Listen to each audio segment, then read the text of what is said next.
Why don't you get a chair? You ready? Can I give it to you? Yeah. Thanks. Right, Liz, there's so many chairs. Hi. That's all right. Yeah, that's fine. We're okay. So I want to welcome everybody to East End Books Ptown, and on this beautiful night tonight, it's not raining like last night. So for those of you that were watching the live stream, we had to go inside, people and dogs, for our special people doggy event. The dogs seemed to be fine because we had a lot of doggy treats. Ken Koch's dog Ciro was a celebrity dog last night, and people had a good time, even though we had to be inside. But tonight, thankfully, we are out here. If you're looking, I guess primarily looking at the recording later of this, you'll be able to see that now we have the beautiful park open.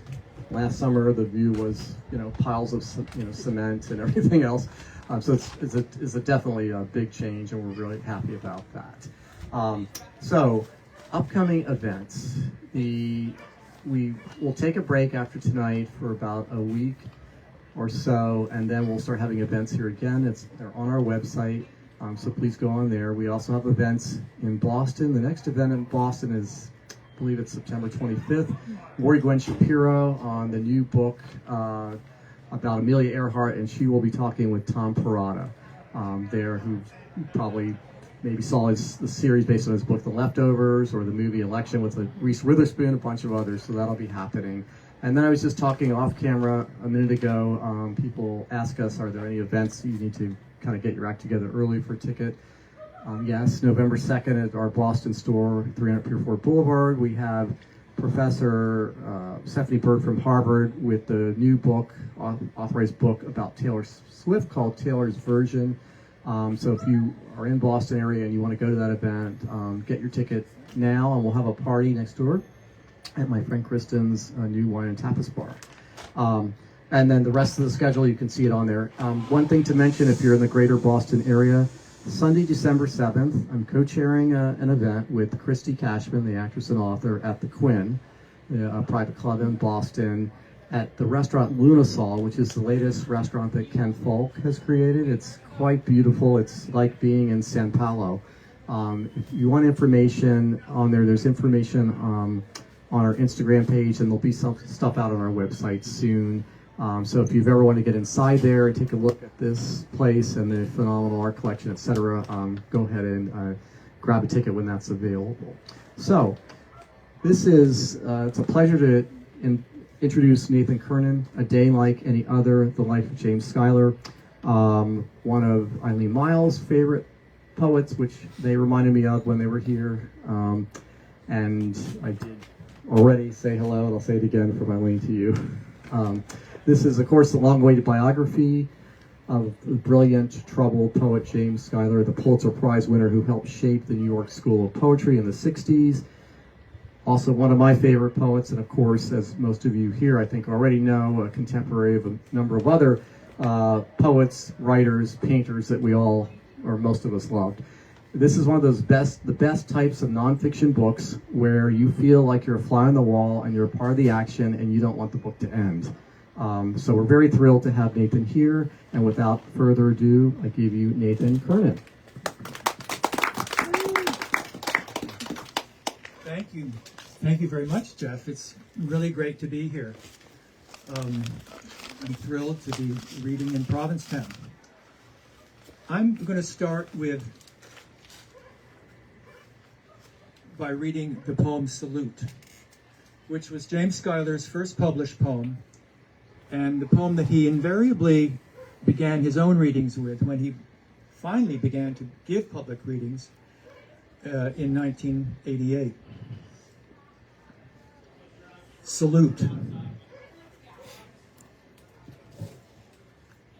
Past is past, and if one remembers what one meant to do and never did, is not to have thought to do enough? Like that gathering of each I planned, to gather one of each kind of clover, daisy, paintbrush, that grew in that field the cabin stood in, and study them one afternoon before they wilted. Past is past, I salute that various field.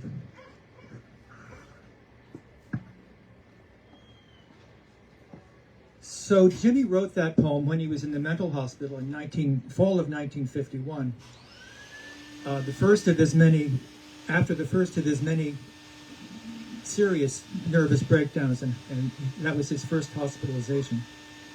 When he came out in 1952, he immediately reconnected with the poets that he had met just previously, John Ashbery and Frank O'Hara.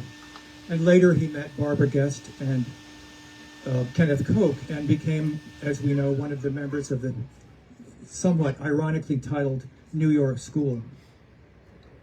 In 1952, I'm going to begin with a section that starts in the fall of 1952, when he was having a love affair with Edwin Denby, who had many connections here with Provincetown. Later in the summer, this is the summer of 1952, Jimmy spent a couple of weeks with Edwin Denby in a primitive shack on the dunes in the peaked hill region of Provincetown, near another shack occupied by his friends Rudy Burkhart, Edith Schloss, and their 2-year-old son, Jacob. There were at the time several such isolated former fishermen's shacks on the dunes, all without electricity or running water, owned by Hazel Hawthorne, a famous Provincetown character known as the Dune Queen, who let them out to artists and writers. Jimmy included a brief description of the setting in his 1952 story, The Home Book. Quote, "In among the dunes, where the shacks seemed more sheltered, though they were not, the surf sounded like a freight train passing in the distance of a hot farmland night. Breakers threw pebbles at gulls and sandpipers, and the rippled trail of a snake ends abruptly on the flank of a dune in a small patch of turmoil." Close quote. Midway between the two shacks was a sheltered hollow with a hand-pumped well, the only source of fresh water for both cottages. Jimmy and Edith met there most afternoons. Occasionally they sat for a minute in the fading light, saying little except to point out to each other the names of some of the dune wildflowers they found. Jimmy knew most of their names, as Schloss recalled. Quote, "Dusty Miller, silver gray and yellow, wormwood velvety, little sedums, the clumps of wild rose and beach plum bushes." I believe that quote comes from Schloss's own memoir, The Loft Generation. Schloss sensed that the vacation was idyllic for Jimmy, but all too soon it ended, sending him back to the city and his job in a bookstore there. At the end of the summer of 1952, Hal Fondren moved out of the apartment he and Frank O'Hara had been sharing at 326 East 49th Street, and Frank invited Jimmy to move in. Located between 1st and 2nd Avenues, it was a 6th-floor, 2-bedroom walk-up, larger and nicer than where Jimmy was on 2nd Avenue. No more bathroom down the hall. This would be his and Frank's home for the next 5 years, and a frequent gathering place for all their friends. For Jimmy, who was shy and retiring in most social situations, the greatest effect of the move was being drawn into the daily and nightly whirlwind that was Frank's social life. That really is the beginning of a very happy period in my life, because I loved living with Frank, he recalled. One fine August afternoon in 1952, Edwin Denby took Jimmy and John Ashbery to meet his friends, the piano duo Arthur Gold and Bobby Fisdale, who lived in Sneeden's Landing, New York, a small town on the west side of the Hudson, about 20 miles north of the city. It seemed to John that Denby wanted to exhibit his prize, i.e., his much younger boyfriend, to his friends. Gold and Fisdale were internationally known in the 1950s for their performances of music written for 2 pianos. They were then renting a large Victorian house called the Ding Dong House, ornamented with gingerbread carving, surrounded by lawn, a grape arbor, and a garden, on a bluff directly overlooking the river. Handsome, witty, and very sociable, they were also great cooks and hosts and had many glamorous friends among the musicians, actors, dancers, and artists of the haute bohemia of the 1940s, 50s, and 60s. Formerly romantic partners, they were now simply professional partners, but still lived together with, at times, their respective lovers. At this time, Gold was unattached, but Fisdale was living intermittently with a decorator named Arthur Weinstein. This first lunchtime encounter was a great success. In fact, according to John, Jimmy and Arthur Gold almost immediately became very interested in each other, as did John himself and Bobby Fisdale. That visit was followed by invitations for the two poets to visit on their own. One such visit was commemorated in Jimmy's amusing sestina, Le Weekend. Seeming to record a particular visit, although it most likely includes incidents from several, it has Bobby baking a cake for Arthur, croquet being played, and Jimmy falling down the back stairs into the kitchen. Unacknowledged in the poem are the love affairs that had started to develop between Gold and Jimmy and between Fisdale and John. John's affair with Bobby was relatively brief, lasting until Weinstein eventually forced Fisdale to choose between them, and he chose to stay with Weinstein. Apparently, Jimmy and Arthur's much longer love affair also started shortly after they met that August, at least in a casual way, but was deepened through their exchange of letters over the winter, while Arthur was on a 5-month concert tour in Europe with Fisdale. It would remain to the spring of 1953 for the romance to flower in person. Gold and Fisdale returned from Europe in the first week of March, and by the 15th, Jimmy and Arthur had begun or resumed their love affair with a new commitment to each other. Gold and Fisdale were then at the height of their fame.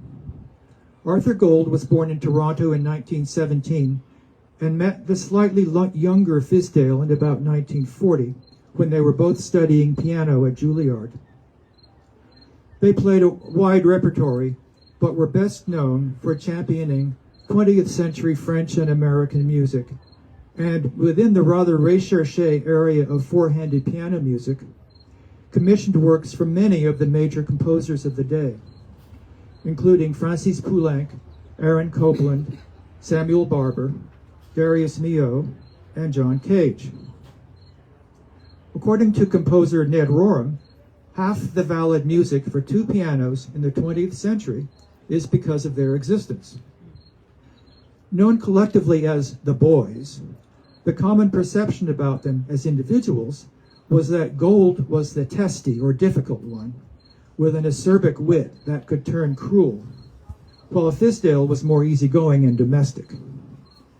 As one friend put it, Gold was snippy and very bright and show-offy as to how funny and witty and superior he was, but Bobby, contrariwise, was just adorable from top to bottom. He couldn't have been nicer.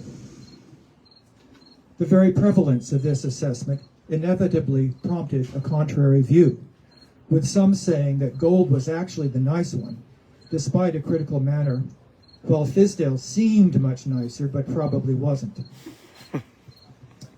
Jimmy and Arthur's attachment became intense right away. Gold was generous and loving in his relationship with Jimmy, but could also be bossy and manipulative, which answered Jimmy's need for a more dominant partner.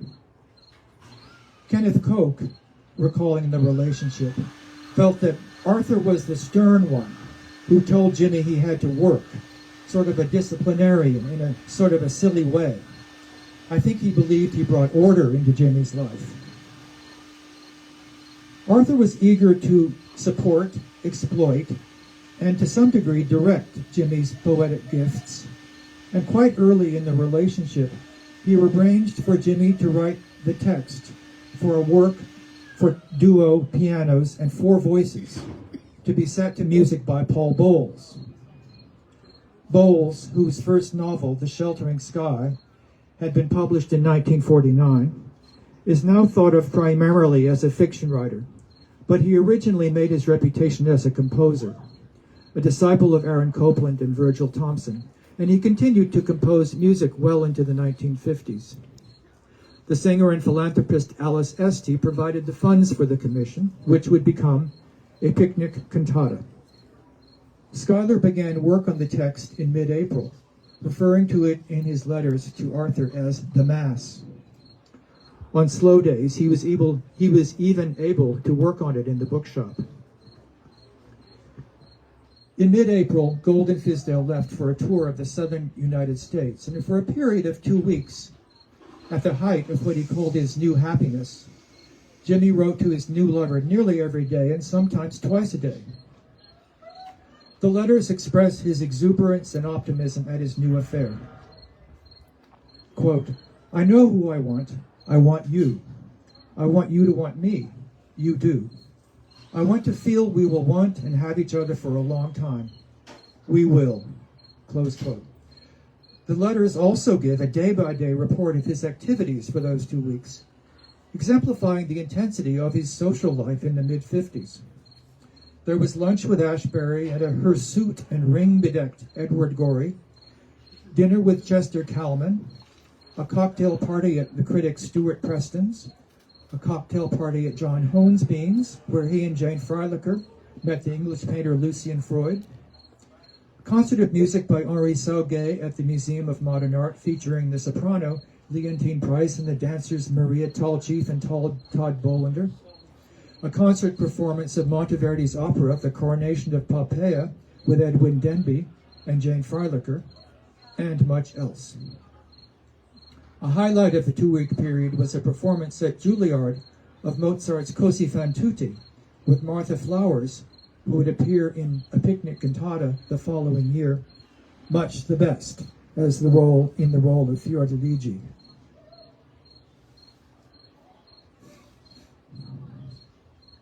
At the end of April, Gold and Fisdale, with Arthur Weinstein, again took up residence in the Ding Dong House. Jimmy spent as much time there as he could that spring and summer, and he remembered it as a particularly happy period.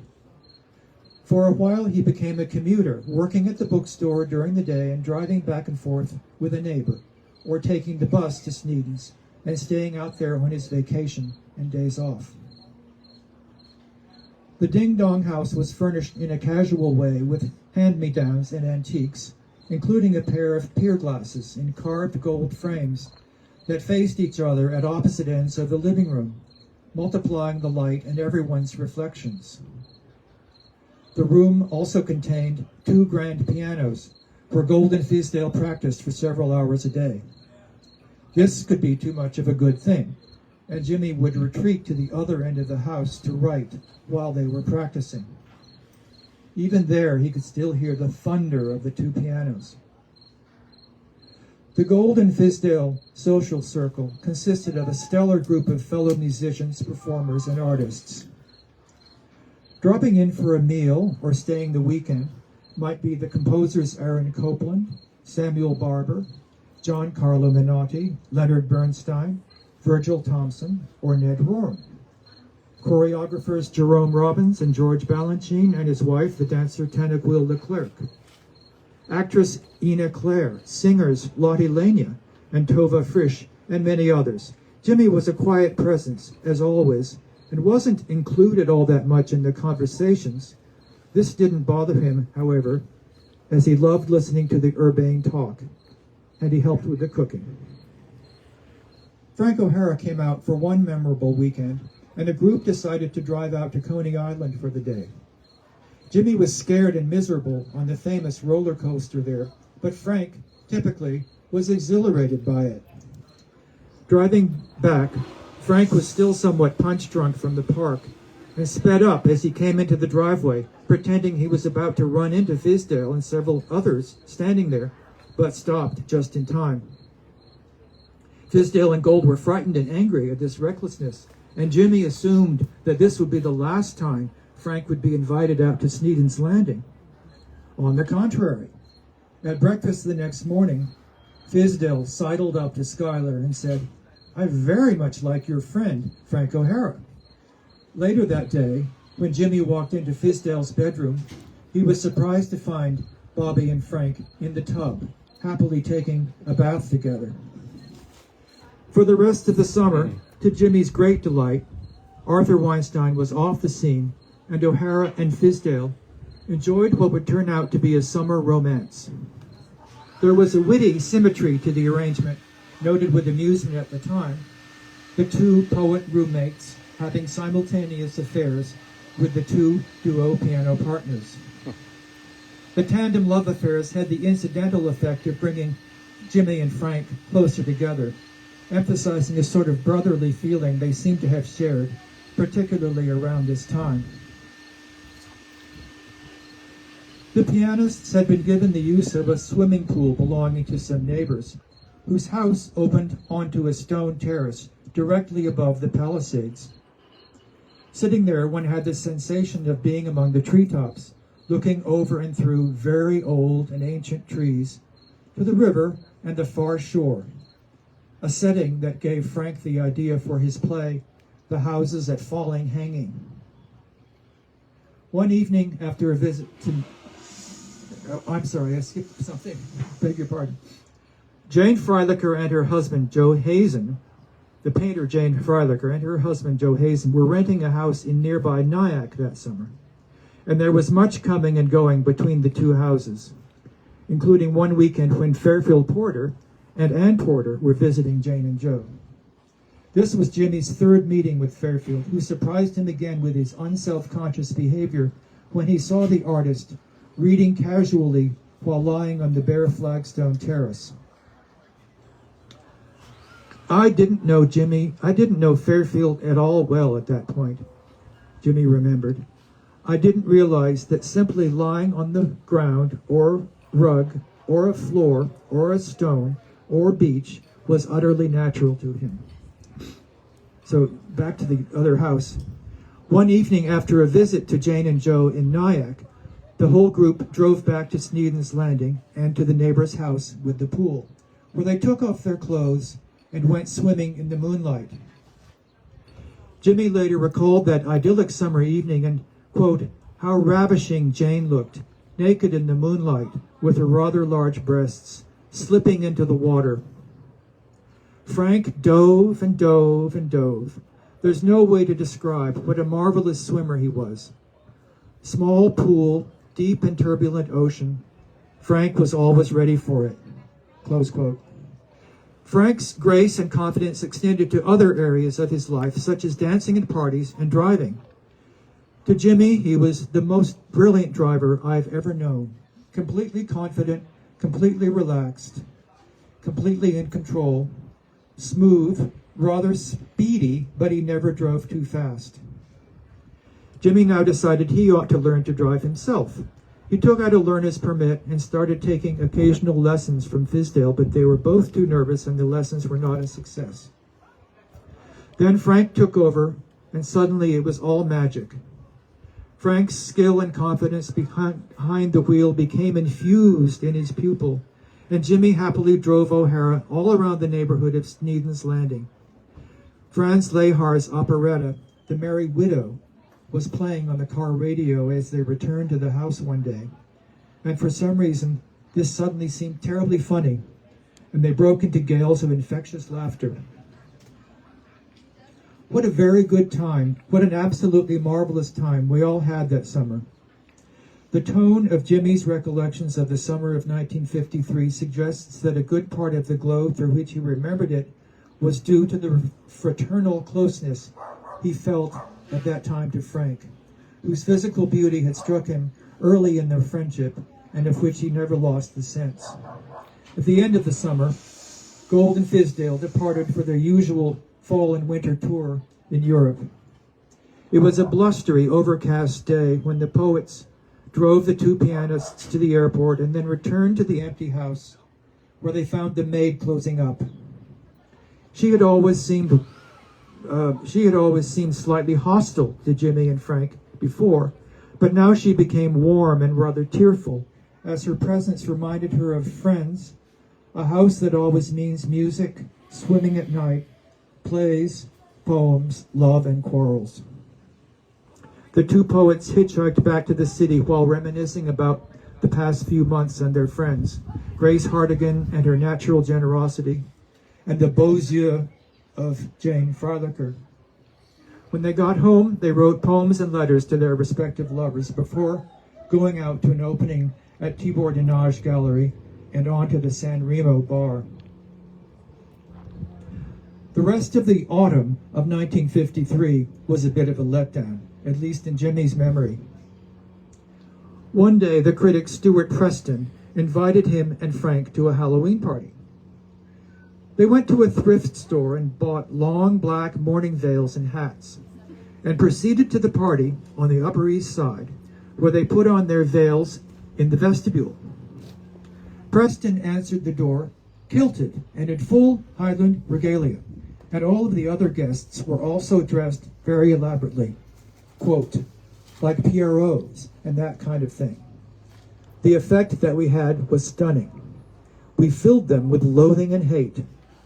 I was drinking a martini under my veil when I turned to Frank and said, "Get me out of here," close quote. They then went downtown to a big loft party where the only other person in drag was the poet James Merrill, wearing his maid's dress, with some sort of schmata wrapped around his head, who exclaimed, "My dears, I'm so glad to see you." Quote, "The evening for me ended in snow," Jimmy later reminisced, "and going home with someone in lederhosen who was rather fun. When I left his house, I left my veil and hat on the hood of a car." Thank you.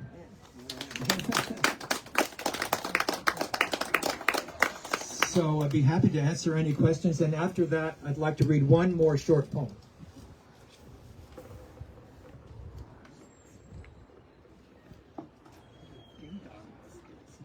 How did Ding Dong House get its name? I don't know. Research was not yet developed. Apparently, it was leased earlier or later by Aaron Copland. So there's a sort of a history of composers living there, but I don't know if that had anything to do with it. How long did it take you to do the research and write the book? 30 years. It's just kind of crazy, but it started when in 1994 when I began to work on editing James Schuyler's diary, which was published in 1997. And then I stopped thinking about Schuyler And for a we few have that years. inside as well. Sorry? We have it inside. Oh, do you? Good. Yeah. Yes. And but then the biography itself was commissioned in 2003 or 4, and a lot of other things intervened in the years, but finally it's done. Great. Yeah. Or hopefully it hasn't been sold out. We did. That The was poems are in there as published, well. Yeah, by Black Sparrow. Yeah. I don't know if is it still in print? The diary? I haven't checked recently. It was last year we were able to get it, but yeah. The catalog. Yeah, Yeah, somebody did. because last year we could get it, and early this year. It was so we Godin have that that. bought it, I thought. Oh, is that? Godin, yeah. So then But I it's don't know what happened. Yeah, right. So- Godin keeps them in print, so that I mean we got it, like I said, in the spring of this year. So Did they have any overlaps at all with David Smith when they were in scenes? Not that I know of. No. Kind of strike me as the guy that might be hanging around. No, that was Bolton's. That was Bolton's Landing. Yes. Right, but I think he spent also Did he? some time in scenes. I see. Okay. Yeah. No, I don't know. Yeah. Are there any other anecdotes of being in drag Um, besides at parties? One other documented time of it. Yes, on Ischia when he was living there,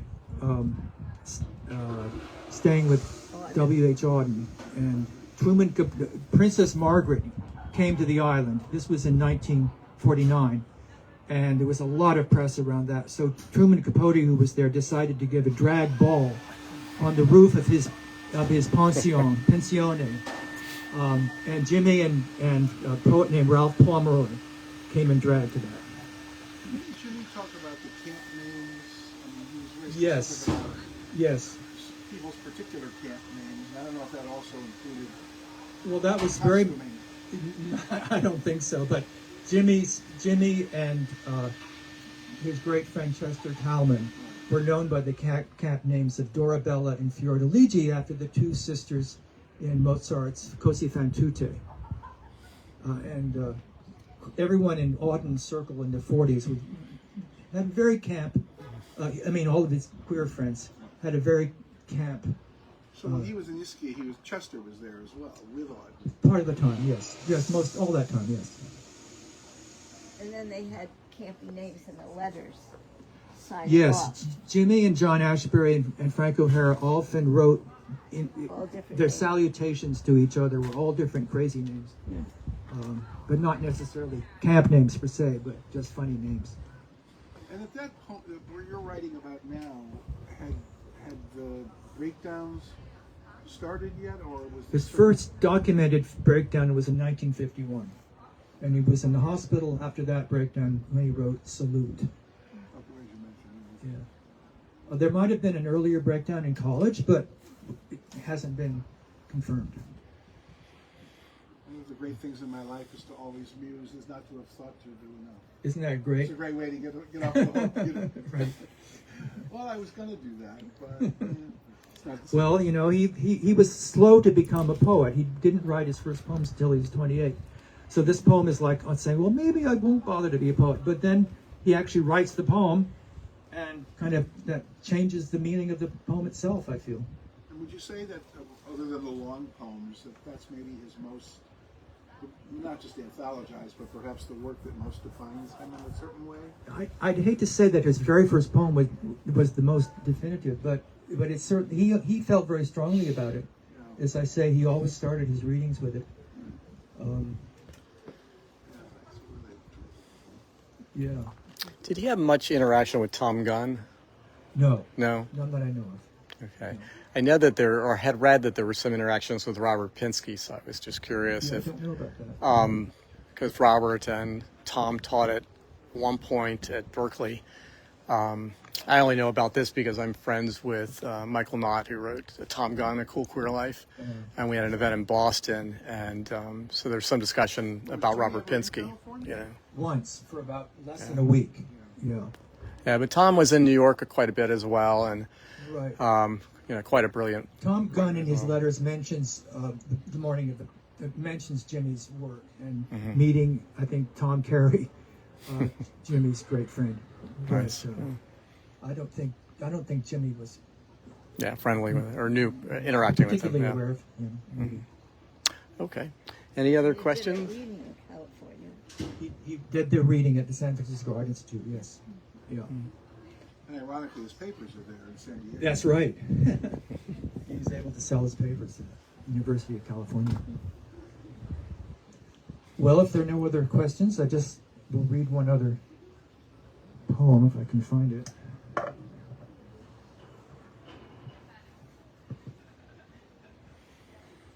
This is very, very short. This was written when he was living with the Fairfield Porter family, and they spent their summers on Great Spruce Head Island in Maine, and so Jimmy would go there every summer. And this was sort of saying goodbye to the island one summer.